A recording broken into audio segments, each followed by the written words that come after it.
ምን ላይ ነው ተስፋ ያልቆረጥነው? ካሁኑ እኮ መፍራት ጀምረናል። ካሁኑ ነገሮች ድብልቅልቅ ሲሉ ወይኔ እንዴት ነው ማለት?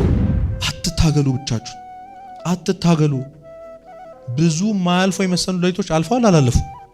አልፈዋል። የዛሬው ሌሊት የማያልፍበት ምን ምክንያት አለ? ምንም። እስቲ እግዚአብሔር በሉ ከኔ ጋር ነው በሉ። ተስፋ ብትቆርጥም ይሄን መያዝ ያስፈልጋል።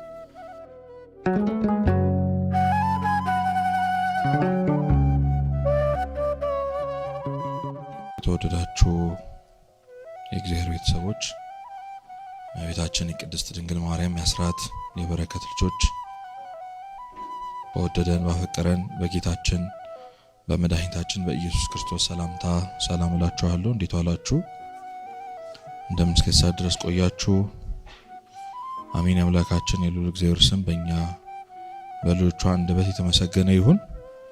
ለአባ ሕርያቆስ፣ ለአባ ያሬድ፣ ለአባ ጊዮርጊስ ዘጋስጫ የተገለጠች የተለመነች እናታችን እመቤታችን ቅድስት ድንግል ማርያም ምልጃ ረድኤቷ አይለየን። በዛሬው ዕለት ከሚታሰቡ ቅዱሳን ሰማዕታት እግዚአብሔር ረድኤት በረከት ይክፈለን። መሽቷልና በሉ መሽቷልና ከኛ ጋር እደር። መሽቷልና ከኛ ጋር እደር። አስቀድሜ ክፍለ ንባቡን አነብላችኋለሁ።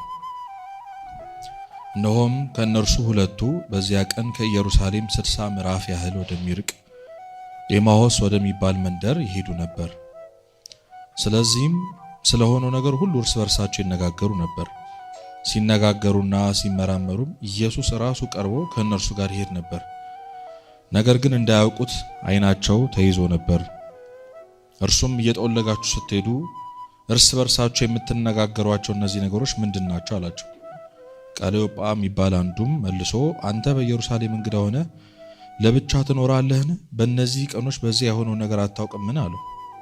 እርሱም ይህ ምንድን ነው አላቸው። እነርሱም እንዲህ አሉት፣ በእግዚአብሔርና በሕዝብ ሁሉ ፊት በሥራና በቃል ብርቱ ነቢይ ስለነበረው ስለ ናዝሬቱ ኢየሱስ እርሱንም የካህናት አለቆችና መኳንንቶችን ለሞት ፍርድ እንዴት አሳልፈው እንደሰጡትና እንደሰቀሉት ነው። እኛ ግን እስራኤልን ዲቤዥ ያለውን እርሱ እንደሆነ ተስፋ አድርገን ነበር። ደግሞም ከዚህ ሁሉ ጋራ ይህ ከሆነ ዛሬ 3ኛ ቀን ነው። ደግሞም ከኛ ውስጥ ማለው ከመቃብሩ ዘንድ የነበሩት አንዳንድ ሴቶች አስገረሙ።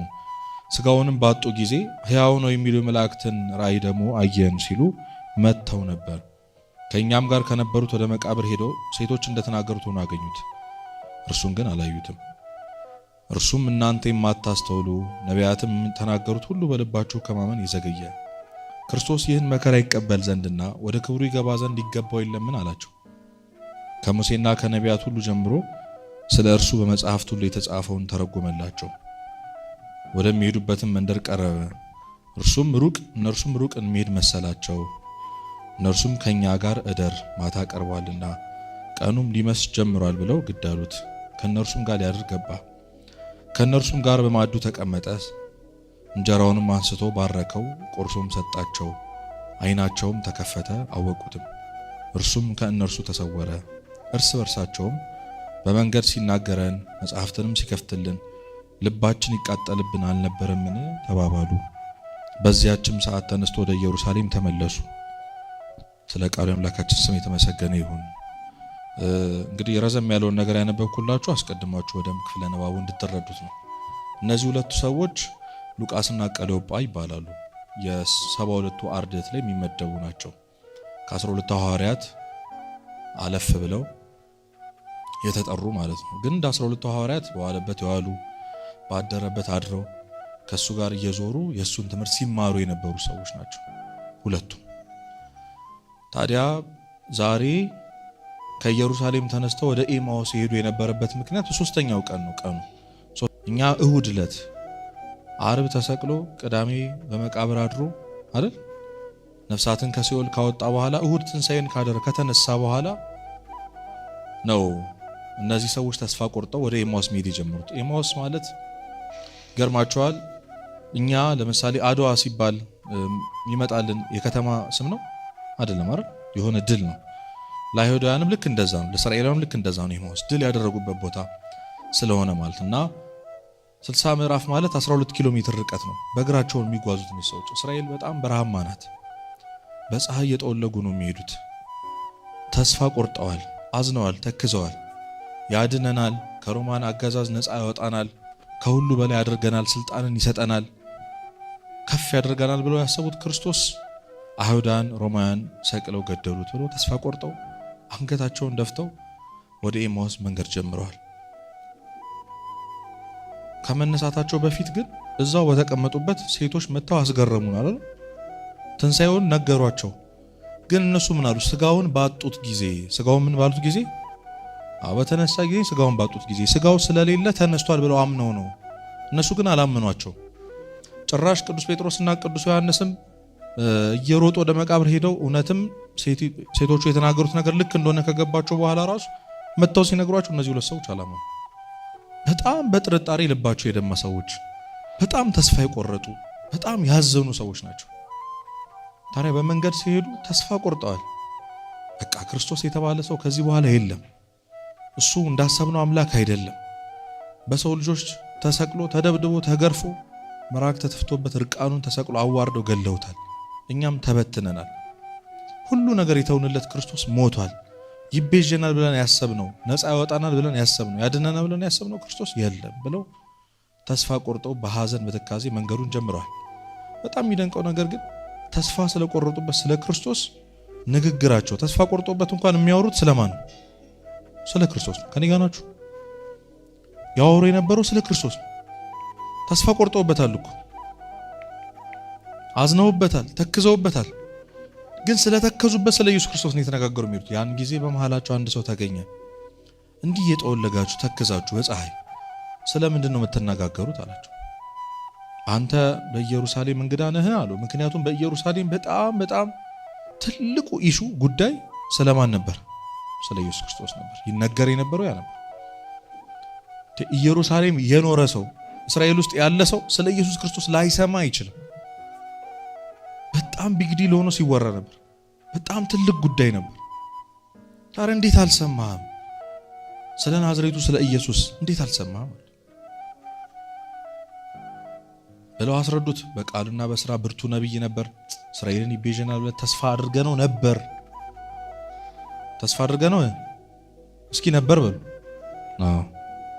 አሁን ተስፋ ያደርጉትም ማለት ተስፋ ቆርጠውበት ተስፋ አድርገነው ነበረ። ግን አይሁዳና ሮማውያን ሰቀሉት ብለው ነገሩት። ከዛ እናንተ ሰነፎች የማታስተውሉ ብሎ ተረጎመላችሁ። ነቢያት እነ ሙሴ የተናገሩትን አታስተውሉም ብሎ ክርስቶስ እንደሚሞት ከዛም ከ3 ቀን በኋላ እንደሚነሳ እሱ ራሱ አላስተማራቸውም ብሎ ራሱ ኢየሱስ ክርስቶስ ስለ ራሱ ሰበከላቸው፣ አስተማራቸው። ሁሉንም ነገር ገልጦ አስቡት። የዛሬ 3 ቀን ለተፈጠረ ነገር ብዙ ሺህ ዓመታት ወደ ኋላ ሄዶ ክርስቶስ እየተረጎመላቸው መጣ። ለምን እንደሆነ አስረዳቸው፣ ነገራቸው። ያን ጊዜ እያወሩ ሳያውቁት 12 ኪሎ ሜትር ጨርሰው እነዚህ ሰዎች የት ደረሱ? ወዴት ሄዱ ነበር? ወደ ኤማሁስ ሄዱ ነበር። ኤማሁስ ደረሱ። መሽቷል። ስለዚህ መሽቷልና ከማጋደር አሉት። እሱ እየሸሻቸው እየራቃቸው ሄደ። ከነሱ ጋር አይደለም የሚያድረው፣ ከነሱ ጋር አይደለም መንገድ የጀመረው። እነሱም ሲሄዱ እሱን ይዘውት አይደለም የሚሄዱት። በመሃል የተቀላቀላቸው አንድ ስትሬንጅ ሰው ነው። ስለዚህ ትተውት ሲገቡ ሲያዩት እየመሸ ነው፣ ደግሞም እየሄደ ነው። ማታ ቀርቧል፣ መሽቷልና ከኛ ጋር እንበል አሉት። ከነሱም ጋር አደረ። ከነሱ ጋር አደረ። እንጀራ ቀረቡለት፣ ባርኮ ቆርሶ ሰጣቸው። ልክ እንጀራውን ሲቀምሱት አይናቸው ምን አለ? እስኪ አይናቸው በሉ ምን አለ? ተከፈተ። የሁላችንም አይን ይክፈትልን እግዚአብሔር። አይናቸው ተከፈተ እና ቅዱስ አምብሮስ ምን ይላል? አይተውታል ግን አላወቁትም። ማየትና ማወቅ ይለያያል አይደል? ልክ ሲያዩት አይናቸው ሲከፈት ለካ ይናፍቁት የነበረው ተስፋ የቆረጡበት ስለሱ በትካዜ ያ ሁሉ ኪሎ ሜትር በእግራቸው ያስኬዳቸው ክርስቶስ ነው። ለካ ተነስቷል እንዳላቸው ግን ወዲያው ተሰወረባቸው። እርስ በርሳቸው ተያዩና በመንገድ ሲያስተምረን ልባችን ይቃጠል የነበረው ለዛ ነው አሉ። ልባችን ይቃጠልብን የነበረው ለዛ ነበር ብለው እንጀራውን ትተው በዛው ምሽት መሽቷል ያስፈራል ያሉበትን ምሽት እኮ ከኛ ጋር ያሉትን ምሽት ትተው ያንን 12 ኪሎ ሜትር በእግራቸው ድጋሚ ወዴት ተመለሱ? ወደ ኢየሩሳሌም ተመለሱ። እሱን ማየታቸው ኃይል ሰጣቸው፣ ድፍረት ሰጣቸው፣ ጉልበት ሰጣቸው። ያዘኑ የተሰበሩ ነበሩ፣ ሌላ ተስፋ ሰጣቸው። እሱ እንደሆነ ሲያውቁ ተሰውሯቸዋል እኮ፣ ግን አዩት፣ አወቁት። ለካ አብሮን የነበረው ጌታችን መድኃኒታችን ኢየሱስ ክርስቶስ ነው። ለካ የተከተሉ፣ ለካ ሁሉን የተውንለት ክርስቶስ ተነስቷል ብለው በጨለማው ጉልበት አግኝቶ ተመለሱ።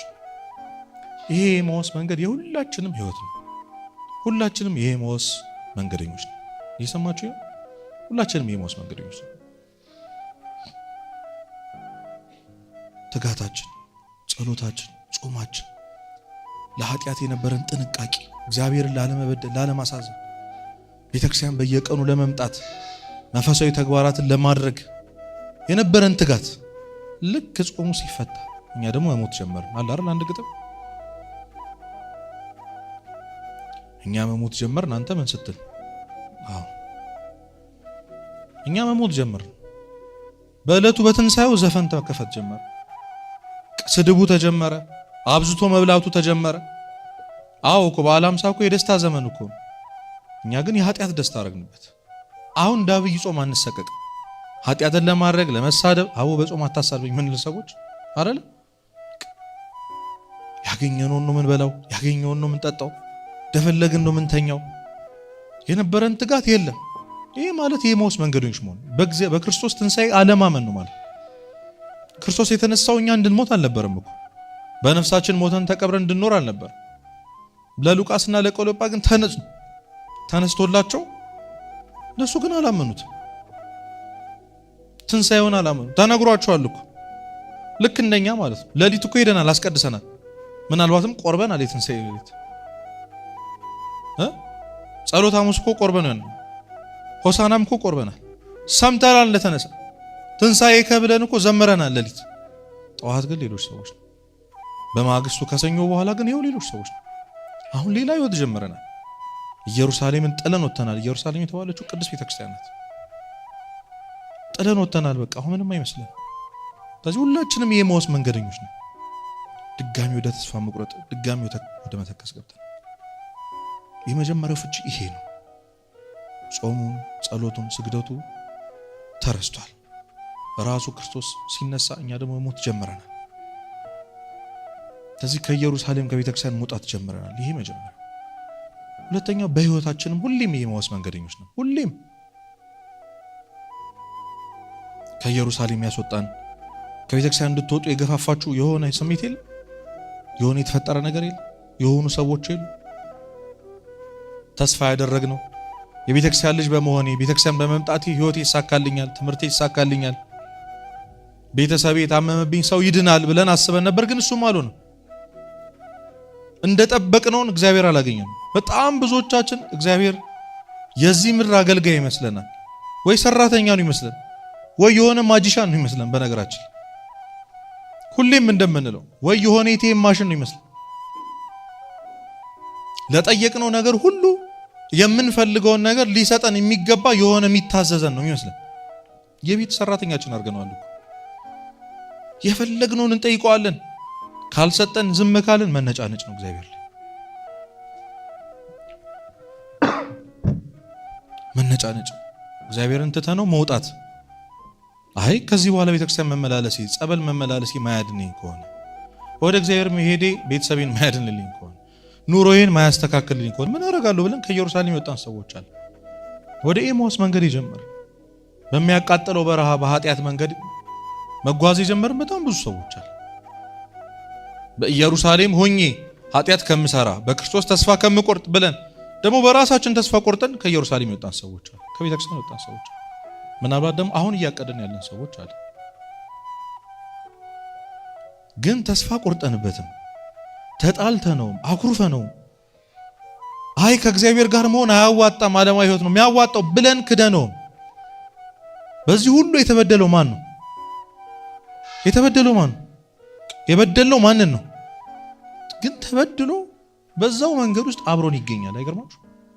በኤማሁስ መንገደኞች መንገዱን ሁሉ አብሯቸው ጨርሷል። በረሃውን አብሯቸው ተካፍሏል። ፀሐዩን አብሮ ተመቷል። ክርስቶስ ካጠገባቸው ተገኝቷል። ያስተምራቸው ሞክሯል። ሊመልሳቸው ሞክሯል። አያችሁ፣ ተስፋ ቆርጠንበት እንኳን አይለየንም እግዚአብሔር። እሱ ላይ ያዝንን ተበሳጭተን እንኳን አይለየንም። በድለነው አስቀይመነው እሱ እንኳን አይለይም። በጣም ብዙዎቻችን እግዚአብሔር የሆነ የኃጢአት ቦታ ላይ ስንሄድ ቆይ እናንተ ግቡ እኔ ስለማይመጥነኝ ብሎ በር ላይ የሚቆም ይመስለናል። እንደዛ ይመስላችኋል? ክርስቶስ አይደለም። እዛ በራችን ቆልፈን ጨለማ ላይ የምንሰራው ኃጢአት ላይ እግዚአብሔር የሌለ ይመስላችኋል? ያለቀስንበት ቀን ላይ አልነጋ ያለን ሌሊት ላይ እግዚአብሔር የሌለ ይመስላችኋል? አለ። ኃጢአት ሰርተን እኮ ነው ያዘዝነው የተከዝነው እኮ እሱን በድለን ነው። ተበድሎም አብሮናል። ይህን የመሰለ እምነት የለም። ሰው ይህንን ካወቀ ከምንም ነገር ይወጣል። ክርስቶስ በየትኛውም መንገድ አብሮኝ ነው ብሎ ማሰብ ያስፈልጋል። ከኢየሩሳሌም ወጥቼም አብሮኝ ነው፣ ትንሣኤውንም ክጄ አብሮኝ ነው። ምንም ነገር ብትሉት እንዴትም ብንገፋው እግዚአብሔር አብሮ ነው። ይሄንን የሐዘን ጊዜ አብሮን ነው የሚያልፈው እግዚአብሔር። ይሄን ከሱስ ከኃጢአት ጋር የምንታገልበትን ጨለማ አብሮን ነው የሚያልፈው፣ አብሮን ነው የሚያልፈው። ስለዚህ የመጀመሪያው ነገር ማወቅ ያስፈልጋል። በዚህ መንገድ ውስጥም ቢሆን እግዚአብሔር አብሮኝ ነው። እስቲ እግዚአብሔር በሉ ከኔ ጋር ነው በሉ። አማኑኤል ማለት ምን ማለት ነው? እግዚአብሔር ከኛ ጋር ነው አይደል? ሁሌም በቃ ለሰከንድ ቢለየን እኮ በህይወት አንኖር ለሰከንድ። እና አይምሰላችሁ በሚለዋወጠው ጸባያችን፣ በሚለዋወጠው ባህሪያችን፣ በሚለዋወጠው ስሜታችን፣ ሙዳችን ውስጥ ክርስቶስ ኦን ኦፍ የሚሆን አምላክ አይደለም። ሁሌም ከማጋር አይበሉ እንጂ ሁሌም ከማጋር። ይሄን ማመን ያስፈልጋል። ተስፋ ብትቆርጥም ይሄን መያዝ ያስፈልጋል። ነገሮች እየጨላለሙ ቢሆንም መንገዱ እየራቀ ቢሆን ፀሐዩ እየበረታ ልብህን እያቀለጠው አናታችን በፀሐይ እየተመታ እንኳን ቢሆን በሁሉ መንገድ ውስጥ እግዚአብሔር ከማጋር አይተወኝም ማለት ያስፈልጋል። እሱ እኮ የኃጢአተኞች ወዳጅ ነው። በሉት ራሳችሁ ሄዳችሁ ጌታ ሆይ አንተ የኃጢአተኞች ወዳጅ ነህ ስትባል ሰብቻለሁ። የኃጢአቶች ሁሉ አንደኛ ኃጢአተኛ ደግሞ ማን ነው? እኔ ነኝ። ስለዚህ ከኔ ጋር ምን በል ሁን ማለት ያስፈልጋል። መንገድ ደግሞ ያስፈልጋል። ላታውቁት ትችላላችሁ። አጠገባችን እንዳለ ላይሰማን ይችላል። ነገሮች እንደፈራረሱ ሊሰማን ይችላል። ግን መጸለይ ያስፈልጋል። ጸሎት ማለት እግዚአብሔርን ምን ማለት ነው? ማነጋገር ማለት አይደል? እነዚህ የኤማሁስ መንገደኞች አላናገሩትም ክርስቶስ። ምን አገባ ደግሞ አንተ ማነህ አላሉት። ስትሬንጀር ስለሆነ የማያውቁት ሰው ስለሆነ እንደዛ አላሉትም እንደዛ። ስለዚህ መጸለይ ያስፈልጋል። ብዙዎቻችን የተስፋ መቁረጥ ስሜት ሲሰማን፣ ነገሮች ሲከብዱን፣ በጣም በኃጢአት ስንዘፈቅ፣ ድሮ በጣም እንጠላው በነበረ ታግለን ከስንት መከራ ከወጣንበት ኃጢአት ስንመለስ አብዛኞቻችን ያጋጠመን ደግሞ ያ አብይ ጾም ላይ በጣም ብርቱ ነበርኩ ብለን በበዓለ ሃምሳ በወደቅንበት ኃጢአት ተስፋ ቆርጠን የራቀን ሰዎች አሉ። አይ እኔ መቼም ተስፋ የለኝም። በዛ ውስጥም ሆኖ ክርስቶስን ማናገር ግን አስፈላጊ፣ ጸሎት ማድረግ አስፈላጊ። እንደ ጸሎት የሚያድን፣ እንደ ጸሎት ወደ እግዚአብሔር የሚያቀርብ፣ እንደ ጸሎት የተበደልነውን የተወጋነውን የታመምነውን ቁስል የሚፈውስ ነገር ስለሌለ እግዚአብሔር እንደማናገር። ሰው እኮ ቴራፒ ብሎ ሰው ጋር ይሄዳል አይደል? እግዚአብሔርን ማናገር እንዴት ይፈውሰው? ሰው ጋር ሄዳችሁ ጭንቀታችንን ስናወጣ ቅልል ይለናል አይደል? አይላችሁም እናንተ? እግዚአብሔር ጋር ደግሞ አሰቡት። ሰው እኮ የራሱ ችግር ኖሮበት ነው የሚሰማን። እግዚአብሔር ግን ንጹህ ነው፣ ልዩ ነው፣ ድንቅ። እዚህ አምላክ ጋር ሄዶ መናዘዝ ያስፈልጋል።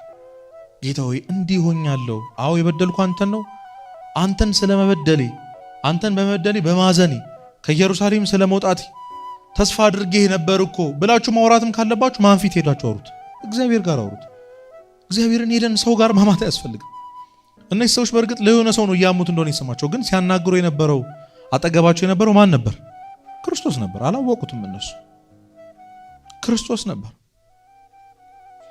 ላይመስላችሁ ይችላል። አጠገባችሁ ያለ ሰው ክርስቶስ ላይመስላችሁ ይችላል።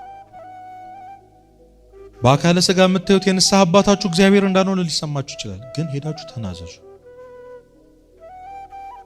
ሰው እግዚአብሔርን ሰው ፊት ሄደን ማማረር አያስፈልግም። እግዚአብሔር እንዲያርጉኝ ውስጣችሁ እንኳን ባይቀበለው እንዴት እንደምታምኑት መመስከር አለባችሁ። ባይገባን እንኳን አይ እግዚአብሔር ያውቃል ማለት አለብን። ባይገባን እንኳን እግዚአብሔር ያስተካክላል፣ እርሱ ታማኝ ነው ማለት ያስፈልጋል። አብዛኞቻችን ግን እድሉን ስናገኝ ብሶት ነው የምናወራው። ኧረ እግዚአብሔር ሳይወደኝ፣ ኧረ እግዚአብሔር ሳያየኝ ነው የምንለው። እነሱ ግን ለመናገር ፈቃደኛ ነበር። ስለዚህ ሄዳችሁ እግዚአብሔር ፊት ጌታ ሆይ ተስፋ አድርጌ ነበር፣ አሁን ደክሜያለሁ፣ እምነት የለኝም። ተነስተሃል እኮ ተነግሮኛል፣ ቃልህን ሰምቻለሁ፣ አክብሬያለሁ ትንሣኤህን። ድኛለሁ ብያለሁ በትንሣኤ ግን አሁንም ወድቄያለሁ አድነኝ ማለት ያስፈልጋል። ስለዚህ ቃሉን አስተማራቸው ይላል። ተርጉሞ አስተማራቸው። ያ ማለት በዚህ ተስፋ መቁረጥ ውስጥ እንኳን ቢሆን ቃለ እግዚአብሔር መማር ያስፈልጋል። የሚያድነው እሱ ስለሆነ የክርስቶስን ቃል መማር ያስፈልጋል። ቅድም እንዳልኳችሁ እንደ ሙዳችን ነው የምንቀያየረው። ከደበረን እንተዋዋለን፣ ደስ ካለን እናዳምጣለን። ግን በየዕለቱ ቃለ እግዚአብሔርን የሚማር ሰው ይድናል አንድ ቀን። ለዛ ነው ቅዱስ ዮሐንስ አፈወርቅ ዝም ብለህ ተማር፣ ባትለወጥም ተማር፣ ባይገባህም ተማር ያለው። ትዝ አይላችሁም? አንድ ልጅ በደንብ እናውቀዋለን ይህን ስቶሪ። እንግዲህ ሄዶ አያቱን አባቴ እንደው በቃ ብል አቃተኝ፣ መጽሐፍ ቅዱስ አነባለሁ፣ ቃለ እግዚአብሔር እማራለሁ፣ አይገባኝም፣ መለወጥ አልቻልኩም እና ምንም አይነት ፕሮግረስ ራሴ ላይ አልቻልኩም፣ ምንም ለውጥ ላይ አልቻልኩም አላቸው። እሳቸው እዛ ጋር የከሰል ማስቀመጫው ወንፊት ይታያል አሉት። አዎ። ቅርጫት ይታያል። አዎ። ከሰሉን አራግፈውና በቅርጫቱ ውሃ ይዘና አሉት። ከወንዝ ምን ይዘና? በቅርጫቱ ውሃ ይያዛል። ለምን? ስለሚያፈስ አይደል? ብዙ ቀዳዳ ስላለ። እንዴ አባቴ አይዝም እኮ ዝም ብለህ ሞክረን ያልኩህን ነገር አድርጋሉት። ሄዶ ውሃ ይቀዝፍና እየሮጠ ይመጣል። መንገድ ላይ ያልቅበታል። ተመልሶ ሄድና አሁንም ከወንዙ ይቀዝፋል፣ እየሮጠ ይመጣል። አሁንም ያልቅበታል። ቀኑን ሙሉ ሞከረ። ይሄ የማይመስል ነገር ነው ብሎ ሄደ እሳቸው ጋር። አባቴ ሞከርኩ አቃተኝ። መጀመሪያ የማይመስል ነገር ነው ሞከርኩት። ደግሞ የጠየኳቸው ጥያቄ ሌላ፣ እርሱ ያዘዙኝ ትእዛዝ ሌላ። ምን ያገናኛል? እስኪ ያዝከውን ቅርጫት ተመልከተው አሉት። ቅርጫቱን ሳየው በጣም ንጹህ ሆኖበታል። መጀመሪያ ምን መያዣ ነበር አልኳችሁ? ከሰል አይደል? ከሰል መያዣ መቼም ይጠቁራል። እየዞረ ውሃ ሲያረግበት ሲመላለስ ቅርጫቱ ምን ብሏል? ጽድት ብሏል። ስለዚህ የተማራችሁት ቃል እግዚአብሔር አይምሯችሁ ውስጥ ላይቀመጥ ይችላል። ዛሬ የተማርነው ትምህርት ምንም ነገር እንዳልሰራ ዝም ብለህ ተማር። የውሃ ጠብታ፣ የማያቋርጥ የውሃ ጠብታ አለትን እንደሚሰነጥቅ ይላል ቅዱስ ዮሐንስ አፈወርቅ። የማያቋርጥ ቃል እግዚአብሔር የደነደነው ልብ ይሰብርልሃል፣ አንድ ቀን ይሰነጥቅልሃል። አንድ ቀን እግዚአብሔርን መውደድ ትችላለህ። አንድ ቀን ለንስሐ ለሥጋው ደግሞ ለተስፋ ደስ ስለሚል ሕይወት ያበቃሃል። ስለዚህ ዝም ብለህ ምን በል ተማር። ስለዚህ በየቀኑ ቃል እግዚአብሔር መስማት ያስፈልጋል። አዎ አልገባንም እኮ ጥያቄያችን ራሱ ምን እንደሆነ ላናውቅ እንችላለን።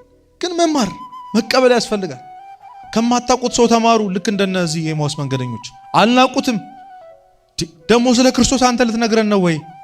3 ዓመት ከምናምን ወር እኮ አብረን ነበር ከሱ ጋር። በዋለበት ስንውል ባደረበት ስናድር ነበር። ማነህ አንተ ደግሞ ስለ ክርስቶስ እኛን ልትነግረን አላሉትም። በትህትና አንገታቸውን ደፍተው ሲተረጉምላችሁ ሰሙት። ከግማሽ መንገድ በላይ እስከ መጨረሻው ድረስ እሱ ሲናገር ነበር፣ እሱ ሲተረጉምላቸው ነበር። ማን ሲሰማ ነበር? አያውቁትም እኮ ማን ነው ብሏቸው ነበር እኮ ጭራሽ። እንዴ ስለ ናዝሬቱ ስለ ኢየሱስ ክርስቶስ የነገሩት እነሱ ነበሩ። ጭራሽ ስሙን አስተዋውቀን የተፈጠረው ነገር ነግረን ጭራሽ አንተ ልታስተምረን አላሉት። መንገድ ላይ አንድ ቡቱቱ የለበሰ ሰው ሊያስተምራችሁ ይሞክር ትማራላችሁ? አንሰማ። እግዚአብሔር ግን በማን እንደሚናገር አናውቅም። ቅዱስ ያሬድ እኮ እዚህ የደረሰው በትል ተምሮ። ስለዚህ ሁሉም ነገር አስተማሪ ነው ብሎ ማን ይመስል? እግዚአብሔር በየቀኑ አስተማሪ ነው። የኛ ድርሻ ደግሞ መማር። ስለዚህ በማን ነው ሊያስተምረኝ የፈለገው? በምንድን ነው ሊያስተምረኝ ያስፈልገው? ዛሬ እግዚአብሔር በዚህ ቀን ውስጥ ማታ ቤታችሁ ስትገቡ እግዚአብሔር ምን ሊለኝ ሞክሯል? ምን ሊያስተካክል ተናግሮኛል ማለት ያስፈልጋል። ቀደም በጸሎት ስንከፍት ምን አለን? የዕለት እንጀራችንን ስጠን። መቼ? የዕለት ማለት ነው አይደለ? ይህንን ጸሎት ሁሌ እንደግመዋል። ዛሬ በልታችኋል አልበላችሁ? ስለዚህ ጸሎቱ ሰምሯል ማለት ነው። ግን ክርስቶስ በትክክል የዕለት እንጀራችሁን ያሉ የሚበላውን እንጀራ ብቻ አይደለም። የመጀመሪያው ስጋና ደምህን እማያስርበውን ከበላነው በኋላ ከጠጣነው በኋላ እማያስጠማውን ስጋና ደምህን ምን በለኝ ስጠኝ ነው። የህይወት እንጀራ ስጠኝ ስንለው ዛሬ ቅዳሴ ተቀድሶ የክርስቶስ ስጋና ደም ተፈቷል አልተፈታም? ተዘጋጅቷል። አያችሁ፣ የጠየቅነውን ሰጥቶናል። እኛ ግን አልተቀበልንም። እንጀራዋን የሚጠቅመንን ብቻ በላን። ዛሬ ቁርስ ምሳችንን የሰጠንን በልተናል። የህይወት እንጀራ የተባሉ ሌላኛው ቃለ እግዚአብሔር ነው። ምን አልኳችሁ? እስኪ ቃለ እግዚአብሔር በሉ። ይሄንን ዛሬ ጠዋት ጠይቃችሁት ነው ዛሬ የሰጠን። ስለዚህ ነገም ያን ጸሎት ስንጠይቀው የዕለት እንጀራ በሰጠን ቁጥር ስጋና ደሙንም የሱንም ቃል ይሰጠናል። መቀበልና መብላት የኛ ድርሻ ነው። እንዴት እንደሚያስተካክል ደግሞ የተማረ ሰው ያውቃል። ለዛ ልባቸው የተቃጠለባቸውን አላወቁትም። ማን ነው ይሄ ሰው እያሉ። ስለዚህ ካገኘነው ነገር መማር ያስፈልጋል። እግዚአብሔር ከሁሉም ነገር ትምህርት ያመጣል። ሁሌም በየቀኑ ያስተምራል። ሁሌም ስብከት። አሁን ደግሞ እንደኛ ዘመን እኮ ሰባኪ የበዛበት ጊዜ የለም። ሁሉም በጣም ብዙ መምህራን አሉ። ድንቅ በእጃችን እኮ አለ ትምህርት ቃል እግዚአብሔር። የድሮ አባቶቻችን እኮ ትላልቅ አባቶች ጋር ሄዶ ለመማር እኮ ስንት ኪሎ ሜትር ነበር በእግራቸው የሚሄዱት። እኛ እኮ ቤታችን መማር እንችላለን። ከዚህ በላይ ምን ኦፖርቹኒቲ አለ? ወንጌል በዓለም ሁሉ ይሰበካል የተባለው ትንቢት እኮ ተፈጽሟል። ያልተሰበከበት ቦታ አለ እንዴ? ክርስቶስ ስም ያልታወቀበት ቦታ አለ? የለም። ስለዚህ መማር ያስፈልጋል። ቃል እግዚአብሔር በጣም ነው የሚቀይረው። ለምንድን ነው እንደዚህ የሆንኩት? ለምንድን ነው ይሄን መተው ያቃተኝ? ለምንድን ነው ይሄ ነገር አልሳካ ያለኝ ካላችሁ ስላልተማረ። ያስተማራቸው መጨረሻም ሲደርስ መሸ፣ ጨለመ። ስለዚህ የትምህርታችን ርዕስ ምን ነበር? መሽቷልና ከማጋደር ከኛ ጋር ሰው ቅድም እንዳልኳችሁ ከኢየሩሳሌም ቢሸሽም መጸለይ እንዳለበት ቃሉን መማር እንዳለበት መጨረሻ ላይ ግን በዚህ የጨለማ ሕይወት ውስጥ ክርስቶስን መጋበዝ አለበት። እግዚአብሔር ማንንም ሰው አስገድዶ አይምርም። ማንንም ሰው አስገድዶ ወደ ኢየሩሳሌም አይመልስም። ማንንም ሰው አስገድዶ የራሱ አያደርግም። እግዚአብሔር ለሁላችን ነጻ ፍቃድ ሰጥቷል። ያንን ማድረግ የምንችለው መዳን ከፈለግን መዳን የምንችለው ማንን ያንን። ስለዚህ ጋብዙት ወደ ቤታችሁ፣ ወደ ጨለማው ክፍላችን እንጋብዘው፣ ወደ ልባችን እንጋብዘው። ክርስቶስ እጃችን አሳልፈን እንስጠው። ጌታዬና መድኃኒቴ ኢየሱስ ክርስቶስ ሆይ እስከ ዛሬ ድረስ በራሴ አቅም የሚሆን መስሎኝ ነበር፣ አሁን ግን አልቻልኩም። ችላችኋል? በራሳችሁ አቅም አልቻልኩም አሁን። ስለዚህ ግባ ወደ ቤቴ፣ እምነትን ጨምርልኝ፣ የሰጠኸኝን ነጻ ፈቃድ አሳልፌ እንድሰጥህ ከራሴ አላቀኝ በሉት። ጌታ ሆይ ከራሴ አላቀኝ። ለራሴ ጥሩ ጌታ ጥሩ ባሪያ ልሆን አልቻልኩም። ጥሩ ጌታ ልሆን አልቻልኩም። ጥሩ መሪ ልሆን አልቻልኩም። ለራሴ ሰውነት ለገዛ ሰውነት ጥሩ እረኛ ልሆን አልቻልኩም። የገዛ ህይወቴን ለማስተካከል እንኳን በትክክል እየኖርኩ አይደለም። ስንፍና ይዞኛል አይደል? ስክሮል ሳደርግ ነው የምውለው። ማመሸው ተኝቼ ነው ማር መትጋት አቅቶኛል ለራሴ ህይወት እንኳን። ስለዚህ ከራሴ ምን በለኝ አላቀኝ። ከራሴ አላቀ የራስህ አድርገኝ። ያንተ ልሁን ጌታ ሆይ ማለት ያስፈልጋል።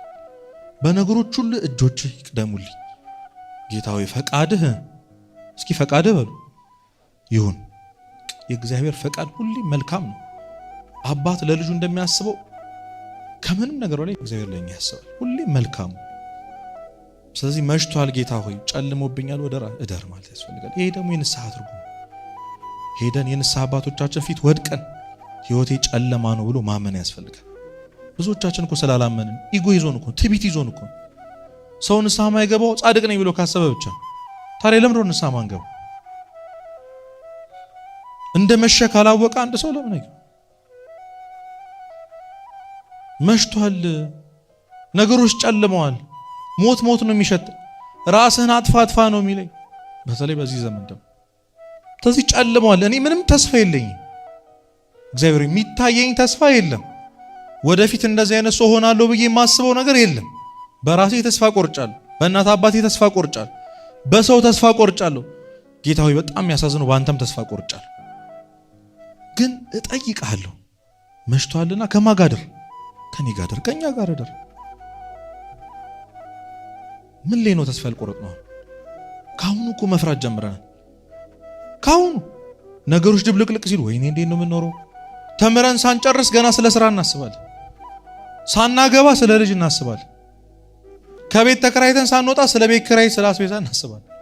ሁሉን ነገር እኛ ማድረግ እንዳለብን እየተሰማን ከብዶን ቁጭ ብለን አያስፈራም? አሁን ጊዜው ያስፈራል። ያስፈራ የፈራ ነው እግዚአብሔር አብሮን ስለሌለ ስላላስጠጋ ነው። በጨለመው በፈራው ልባችን ውስጥ እግዚአብሔርን ስላላስገባ ነው። ሰው እግዚአብሔር ካለው ሁሉ ስላለ እግዚአብሔርን ያዘ ምንም ስለማይፈራ እግዚአብሔርን የወደደ ፍርሃት ከውስጡ ስለሚወጣለ። ለዛ ነው ቅዱስ ጳውሎስ ፍጹም ፍቅር ፍርሃትን አውጥቶ ይጠላል። እግዚአብሔርን የሚወድ ሰው እግዚአብሔርን የሚያውቅ ሰው አባት አለኝ ብሎ ያስባል። ሰው ራሱን ችሎ ከወጣ በኋላ ከተከራየ በኋላ ግን ቤቱ ያለሱ ማንም እንደሌለው ስለሚያስብ ይጨነቃል። ምንድነው መሰራው? እንዴት ነው ማድረገው ይላል። አያችሁ፣ ሰው አባት እንደሌለው ሲያስብ ነው የሚጨነቀው። ሰው ወላጅ እንደሌለው ሲያስብ ነው የሚጨነቀው። ይሄን ፈተና እንዴት ነው ማልፈው? ይሄን የህይወቴን የቤተሰቤን ችግር እንዴት ነው ማልፈው የሚለው የሚያስጨንቀን አባት እንደሌለን ስለምናስብ ለሱ አሳልፈን ስለማንሰጠው። ለዛ ነው ከኛ ጋር እደር ማለት የሚያስፈልገው።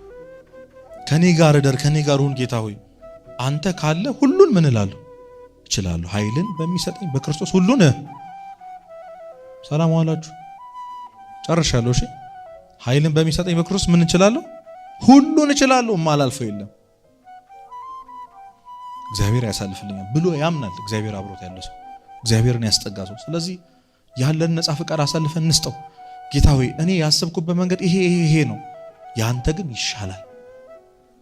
እኔ ያቀድኩት እቅድ ይሄ ነው፣ ግን ያንተ ይሻላል። ሐሳቤ ይሄ ነው፣ ግን ያንተ ይሻላል። ፈቃዴ ይሄ ነው፣ ግን ያንተ ፈቃድ ይሻላል። ፈቃድ ይሁን ብለን ራሳችን ለክርስቶስ አሳልፈን መስጠት፣ ኃጢአታችንን መስጠት። አትታገሉ፣ ብቻችሁ አትታገሉ። በራሳችን አቅም መቼም እናስተካክለው ሱስ የለም። ምን በራሳችን አቅም የምንወጣው ኃጢአት የለም። ኃይልን በሚሰጠኝ በማን ነው የምችለው? በክርስቶስ ነው፣ በእኔ አይደለም፣ በእኔ አቅም አይደለም። አሳልፎ ይሄው ኃጢአቴ፣ ይሄው ጨለማዬ፣ ይሄው ውርደቴ ማስማማት ያስፈልጋል። እኔ ይሄ ነኝ፣ አንተ ደግሞ መሐሪ ነህ።